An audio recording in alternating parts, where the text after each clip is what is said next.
The Trump administration says America is facing the worst chronic health crisis in its history, and now it's offering what it calls a simple solution: eat real food. In a major announcement, Agriculture Secretary Brooke Rollins rolled out new federal dietary guidelines alongside Health Secretary Robert F. Kennedy Jr., promising a shift away from ultra-processed foods and toward whole, nutrient-dense meals. But is this truly a health revolution, or a political rebrand of old ideas? Let's break it down. Well, good morning, everyone. Happy New Year. What an honor to be here. I think this is Caroline's first press conference back, and what a great way to start the new year, 2026. I want to thank Secretary Kennedy. Your commitment to the well-being of Americans is such a blessing to this nation. We have been working on these new dietary guidelines really since almost day one.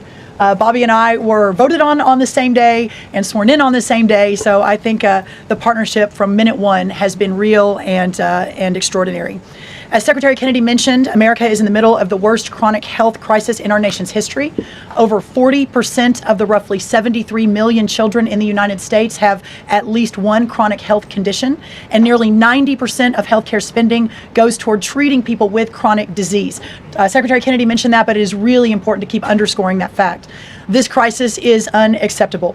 It prevents Americans from living healthy and happy lives. And for decades under both Republicans and Democrats, federal incentives have promoted low quality, highly processed foods and pharmaceutical interventions instead of prevention. As a result, nutrient-dense whole foods grown by America's farmers and ranchers have been increasingly displaced. The Trump administration is acutely aware of this danger, and today this announcement is making a major step in doing something about it. Thankfully, the solution is simple and should be non-controversial: eat real food. This is the main message of the new Dietary Guidelines for Americans 2025 to 2030, which encourage households and schools to prioritize whole, nutrient-dense foods. That means more protein, more dairy, more healthy fats, more whole grains, more fruits and vegetables, whether they are fresh, frozen, canned, or dried. We are finally putting real food back at the center of the American diet. Real food that nourishes the body, restores health, fuels energy, and builds strength. This pivot also leans into the abundant, affordable, and healthy food supply already available from America's incredible farmers and ranchers. By making milk, raising cattle, and growing wholesome fruits, vegetables, and grains, they hold the key to solving our national health crisis.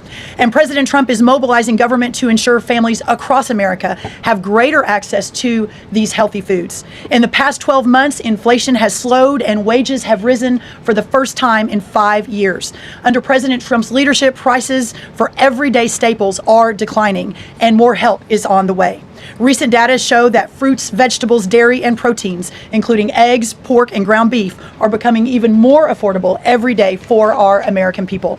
American households enjoy the most affordable and abundant food in the world, and today's release only reinforces that reality. A healthy meal is within reach for all American families. These new dietary guidelines are a framework which is meant to be customized to meet the needs, the preferences, and the financial status of all American families. For example, a meal including such items as pork or eggs or whole milk or cheese, tomatoes, other fresh and frozen fruits and vegetables, whole grain bread, corn tortilla can cost today right around $3 for that meal. $3.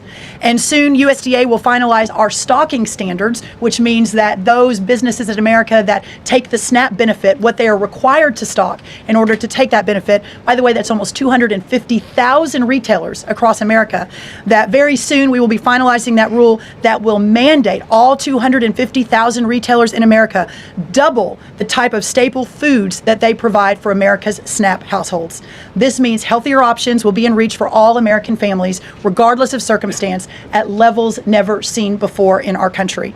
These dietary guidelines are foundational to so many USDA programs, and their introduction marks the first step in connecting America's schools and dinner plates to the best of American agriculture.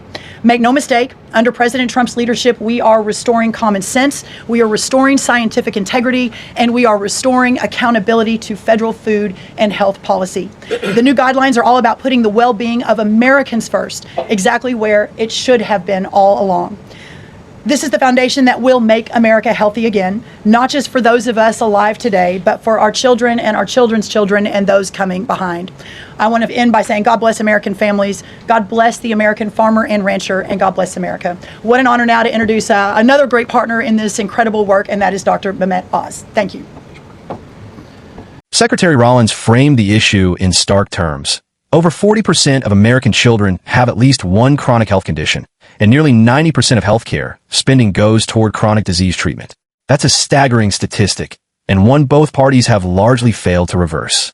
Her argument is that decades of federal policy, under both Republicans and Democrats, incentivized cheap, highly processed foods instead of prevention. And now, the administration says it's correcting course. The headline message? Eat real food. More protein, more dairy, more whole grains, more fruits and vegetables, less ultra-processed food. It's a slogan that sounds simple, almost impossible to argue with. Who opposes real food? But here's where it gets more complicated. First, dietary guidelines are not just suggestions. They influence school lunches, SNAP benefits, federal nutrition programs, and what retailers are required to stock. Rollins announced that roughly 250,000 retailers participating in SNAP will soon have to double their staple food offerings. That's not just messaging. That's federal leverage. Supporters argue this is long overdue, that American health has suffered from corporate food lobbying, outdated food pyramids, and a healthcare system that treats illness instead of preventing it. Critics, however, will ask hard questions. Is this policy backed by broad scientific consensus? Will affordability claims hold up in lower-income communities? And does focusing on slogans oversimplify a complex crisis involving poverty, food deserts, and healthcare access? There's also the political framing. The administration is tying this directly to economic messaging, claiming food prices are stabilizing and healthy meals can cost as little as $3. That's a powerful talking point heading into an election cycle.